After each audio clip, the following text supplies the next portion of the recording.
Our next topic is about angles formed by secants and tangents. Theorem says that the measure of an angle formed by two secants which intersect in the interior of the circle, like what we have here as an example, is 1/2 of the sum of the measures of the arcs intercepted by the angle and its vertical angle. So let's look at these two examples right here. The first example says, what is the measure of angle 1 if this intercepted arc is 25 degrees and this other one on the vertical angle side is 55 degrees? So according to the theorem, we have to add those, which will give us 80 degrees, and divide it by 2. That's the measure of angle 1. So that means this will be 40 degrees because 55 plus 25 is 80 degrees. Divide by 2 is 40. So this angle right here, angle 1, is 40 degrees. And this right here is also 40 degrees because vertical angles are congruent. So let's look at example number 2. If this intercepted arc is 115 degrees and the other one on the other side is 125, and we add them, the sum is going to be 240 degrees.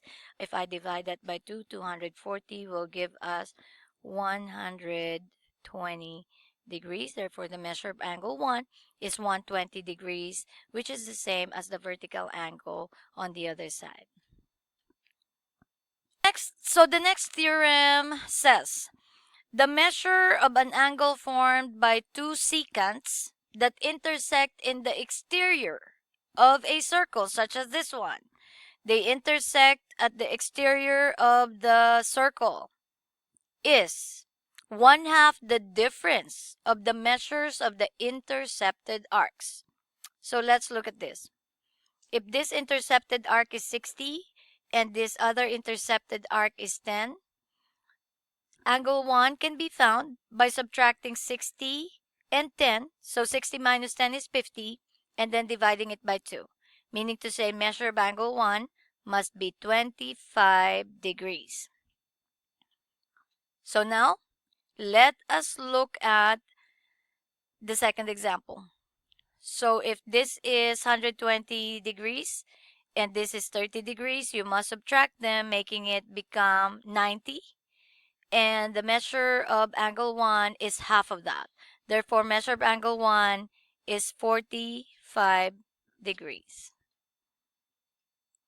Okay, so let's look at the examples that are here. So this minus this is 40. Divide by 2 is going to be 20 degrees. This right here is 160 minus x equals, divide by 2 equals 50. So to get the x, times that by 2, the whole of it, then times this by 2. This is going to be 160 minus x equals 100. So how we're going to solve for x is I'm going to put this x to the other side. And I'm going to put this to the other side. So 160 minus 100, x is 60. Okay. Now, this one is 210 minus 150 gives you 60. And 60 divided by 2 is 30 degrees.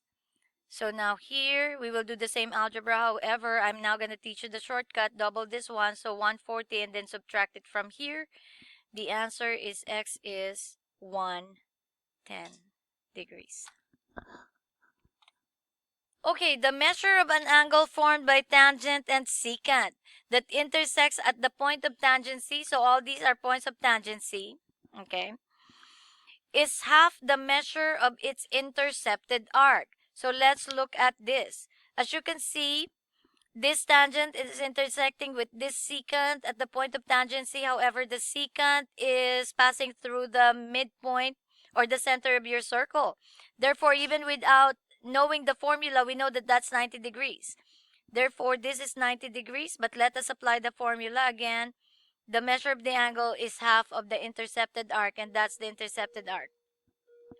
This right here, the measure of angle 1 is half of this one, so it is 105. degrees. That's the measure of angle 1.